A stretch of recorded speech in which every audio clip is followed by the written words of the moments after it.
Hari ini kita akan belajar tentang uji ANOVA satu arah dengan N. Sebelum masuk ke contoh soal, ada baiknya kita tinjau dulu sedikit tentang ANOVA satu arah. Di ANOVA atau Analysis of Variance atau analisis varian satu arah atau one way ANOVA dikenal juga sebagai ANOVA satu faktor, yang merupakan perluasan dari uji T2 sampel independen untuk membandingkan rata-rata lebih dari dua kelompok. Sebenarnya bisa saja kita lakukan uji T2 sampel terhadap ketiga kelompok, tapi tentu errornya akan menjadi besar karena kita melakukan beberapa kali uji T. Ya, misalkan ada 3 sampel, jadi sampel 1 dan 2, lalu sampel 1 dan 3, lalu sampel 2 dan 3 gitu ya. Oke, jadi kita akan coba bahas one way ANOVA. Nah, untuk hipotesisnya di sini sudah saya siapkan.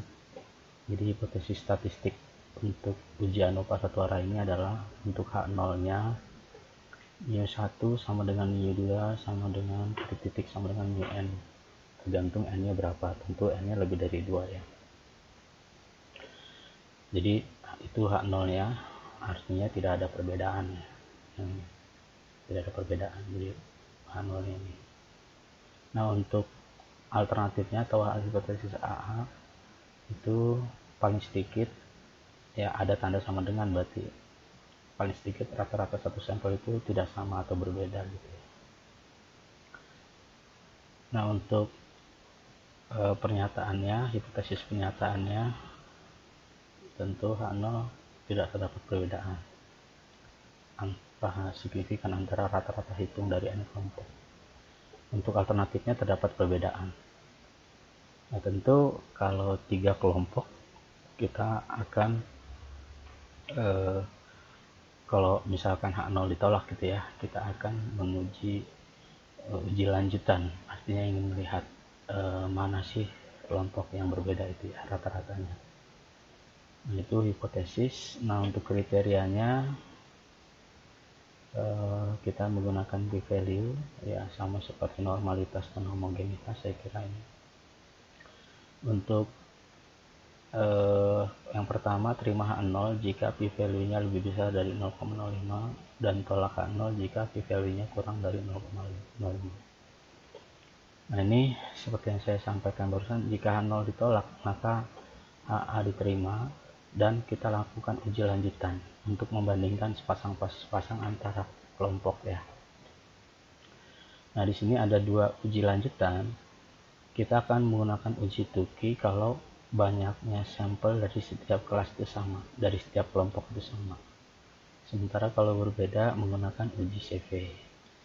Nah, di contoh nanti saya hanya akan mendemonstrasikan uji Tukey saja. Nah, untuk hipotesisnya tentu ini per kelompok ya. Jadi hipotesis 0 antara kelompok 1 dan 2 ini tidak terdapat perbedaan. Hipotesis alternatif 1 dan 2 terdapat perbedaan. Jadi kita menggunakan uji dua pihak. Dan seterusnya sampai n ya.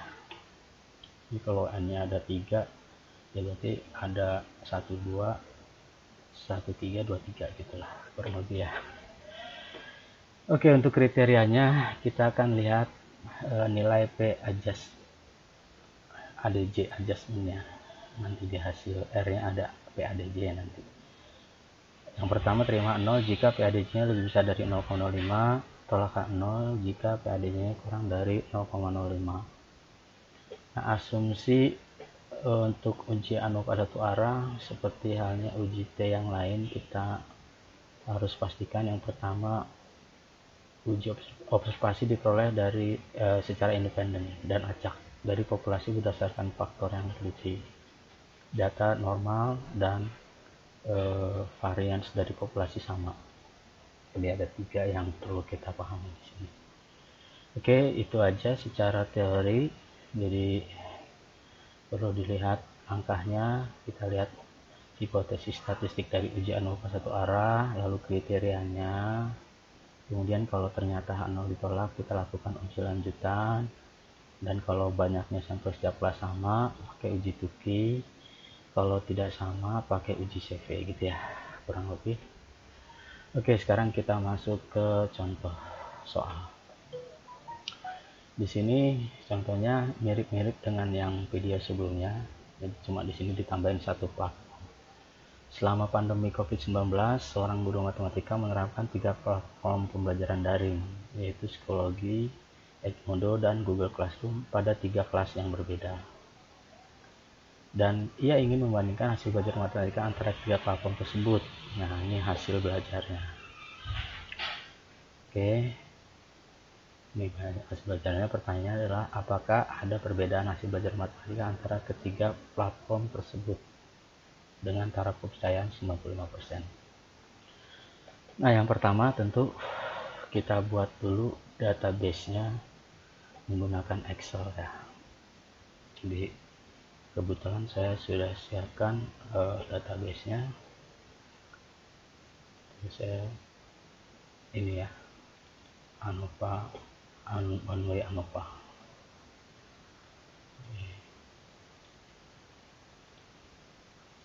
Jadi bagi Anda yang nanti ingin melakukan analisis ya tentu datanya harus dipindahkan dulu. Dan pada umumnya orang menggunakan Excel untuk menyusun database hasil-hasil penelitiannya ya. Nah, ini sudah disusun sedemikian rupa. Jadi di sini ada nilai dan ada kelompok. Nah, di sini nilai ini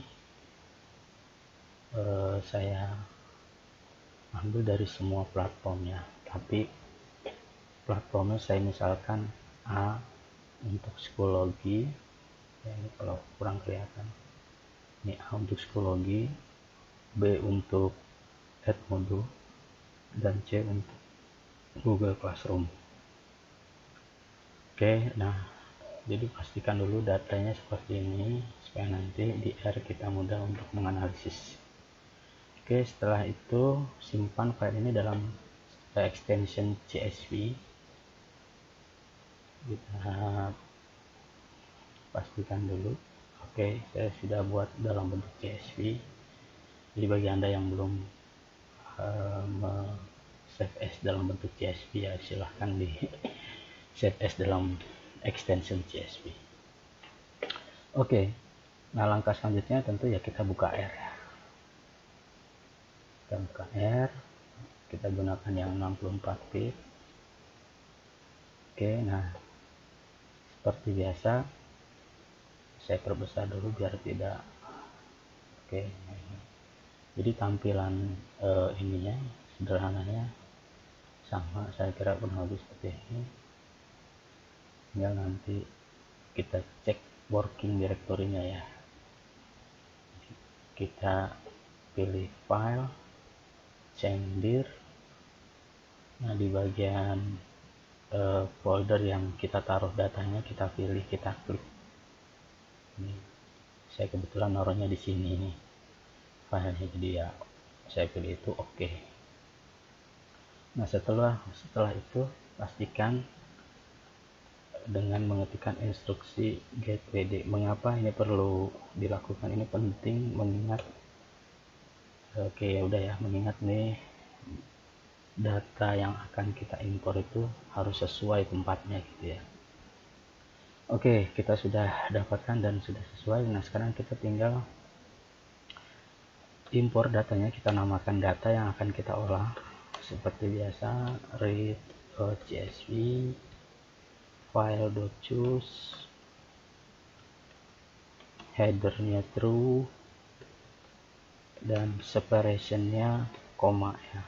Ini setiap office berbeda-beda, ada yang titik koma, ada yang koma, silahkan disesuaikan. Oke, kita pilih contoh, open. Oke, ini sudah. Sekarang kita tinggal cek datanya. Ini penting untuk memastikan kita tidak salah impor. Oke, ini datanya sudah sesuai nilai, lalu ada kelompoknya. dan sejumlah 60 ya, karena 20 semua.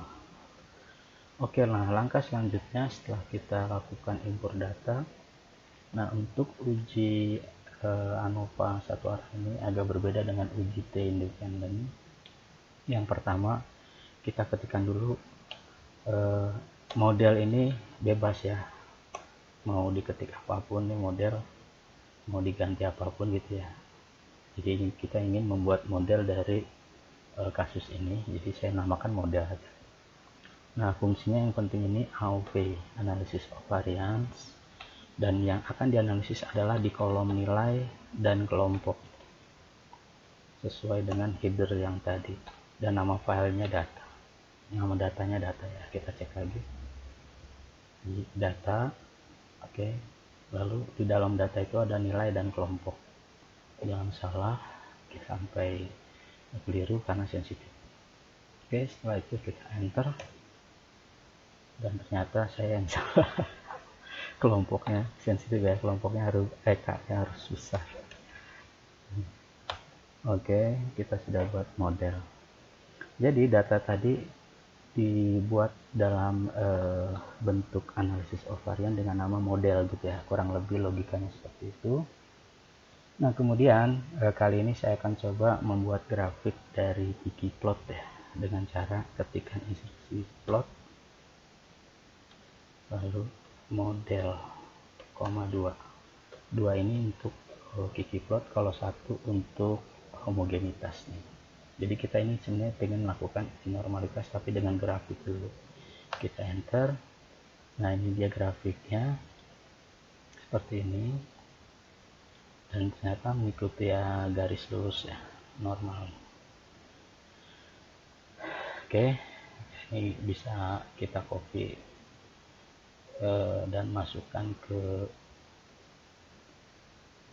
dokumen yang mau kita buat laporan ya. Nah, ini gambarnya sudah saya siapkan, kita pastikan di sini aja. Oke, jadi super sederhana ya, begitu aja. Kegedean tinggal dikecilin. Oke, ini udah kecilin lagi. Oke, nah selanjutnya tadi secara grafik, sekarang secara statistik kita gunakan kali ini Sapiro, tapi sebelumnya ada instruksi yang perlu diketikkan, kita namakan residu. Jadi dalam analisis of variance itu ada error yang disebut sebagai residu. Nah, ini kita ingin melihat residu dari semua data dengan instruksi resid lalu model. Oke, ini saya lupa besar. Oke, seperti ini. Lalu kemudian kita ketikkan Sapiro untuk uji normalitas, test lalu residu, enter. Oke, kita sudah ada nilai normalitasnya, kita kopikan saja ke dokumen laporan. Oke, jadi untuk normalitas saya kira dengan video sebelumnya hampir sama ya. Dan kali ini instruksi di R-nya aja yang berbeda. Jadi, nah ini kita tinggal buat keputusannya ya, karena p-value ini lebih besar dari 0,05,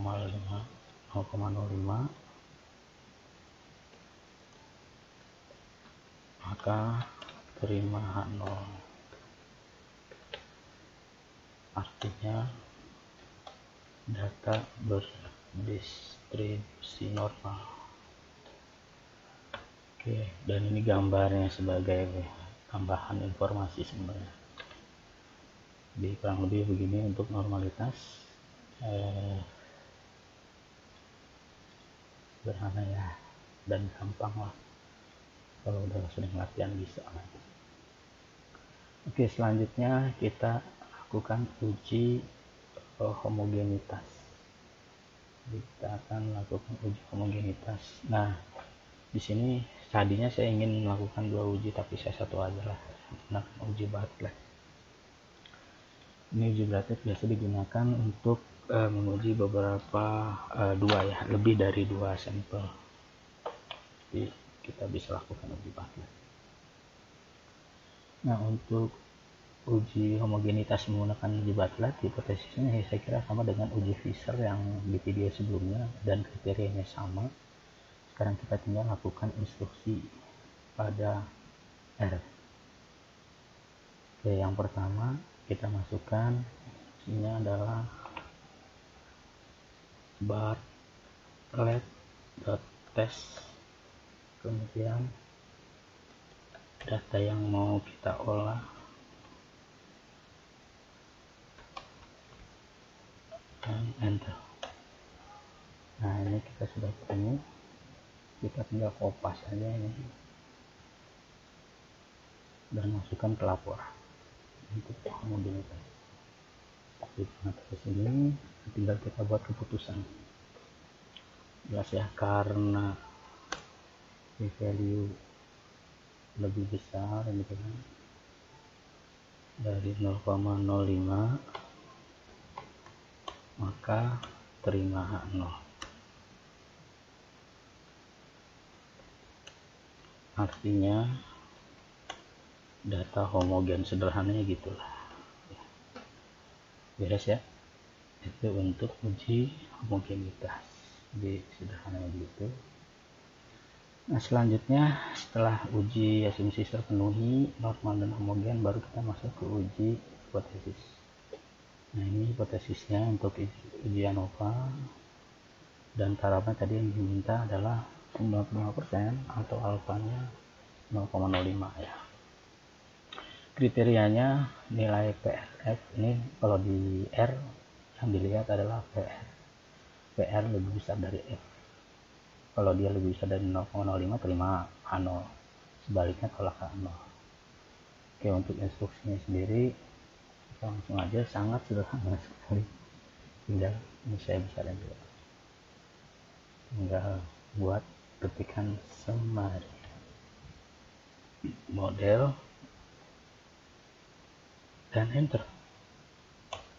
Nah, udah dapat. Nah, ini kita tinggal kopas dan masukkan ke laporan. Hasil perhitungannya adalah ini. Tinggal kita buat keputusan. Karena jelas ya di situ ya. Karena PRF sama dengan ini,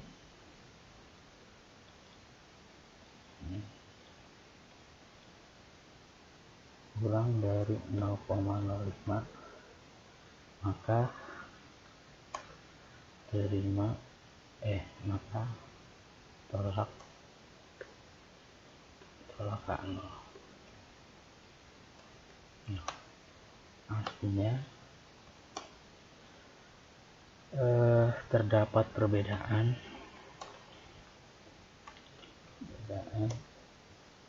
rata-rata hasil belajar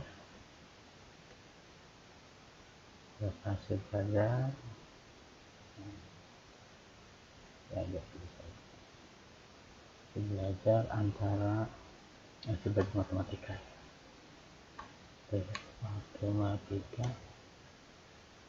antara kelas psikologi Edmodo dan Google Classroom. Jelas ya, terdapat perbedaan. Tetapi kita belum tahu kan yang mana yang berbeda. Tahu pasangan kelas mana yang berbeda.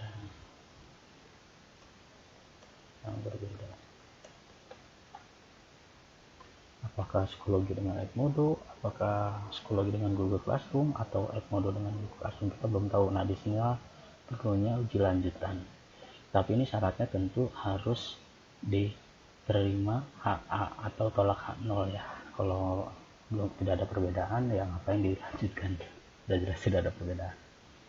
Nah, karena terdapat perbedaan, kita lanjut dengan uji tuki. Nah, tadi karena sampelnya semuanya 20 di setiap kelasnya, maka kita gunakan uji tuki. Nah, ini hipotesisnya. Jadi kita akan membandingkan satu persatu antar kelas. Tarafnya masih sama. Nah, hipotesisnya pakai PADJ. Nanti di hasil R-nya ada PADJ. Nah, langkah di R-nya adalah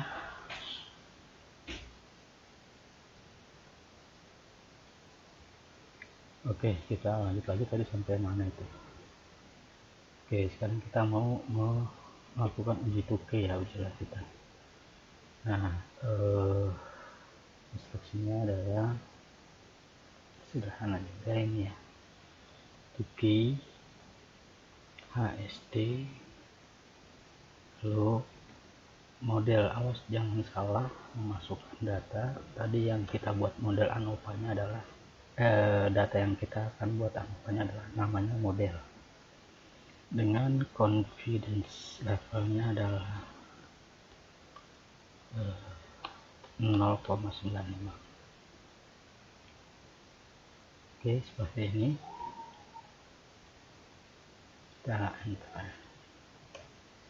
Nah, ini hasilnya, tinggal kita kopas, masukkan ke laporan. Ya, hasil perhitungan. Nah, dari sini kita sebenarnya bisa langsung melihat ya, oh ternyata CA yang signifikan ya, nilai PADJ-nya kurang dari 0,05, artinya terdapat perbedaan. Nah, sebelumnya tadi saya ingatkan lagi, A itu psikologi platform yang digunakan, B itu Edmodo, dan C-nya itu Google Classroom. Oke, nah dari hasil kita tinggal ketik ya. Dari hasil perhitungan dapat dilihat bahwa terdapat perbedaan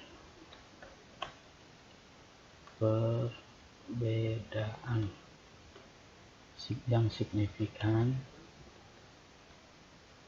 kan rata-rata hasil belajar matematika antara kelas Google Classroom ya dan psikologi, antara kelas Google Classroom dan psikologi dengan PADJ-nya sama dengan ini, PADJ ini sama ini. Nah, kita kopas aja lah, dan ini kurang dari 0,05. Nah, kemudian dari nilai diff, di sini ada nilai difference, maksudnya antara C dan A nya, di CA itu sama dengan min 10,5, yang menunjukkan bahwa platform psikologi memberikan hasil belajar matematika yang lebih baik ya,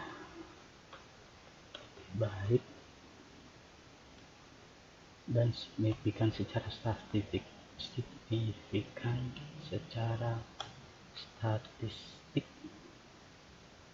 dibandingkan dengan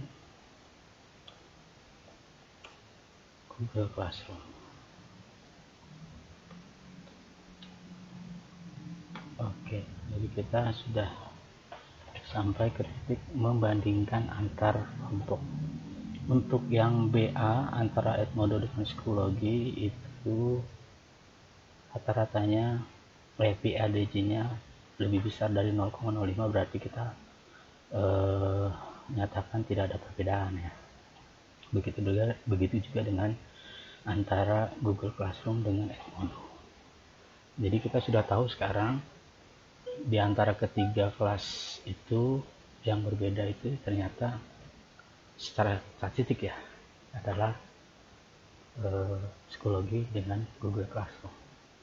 Demikian pembelajaran kali ini, video kali ini, semoga bisa memberikan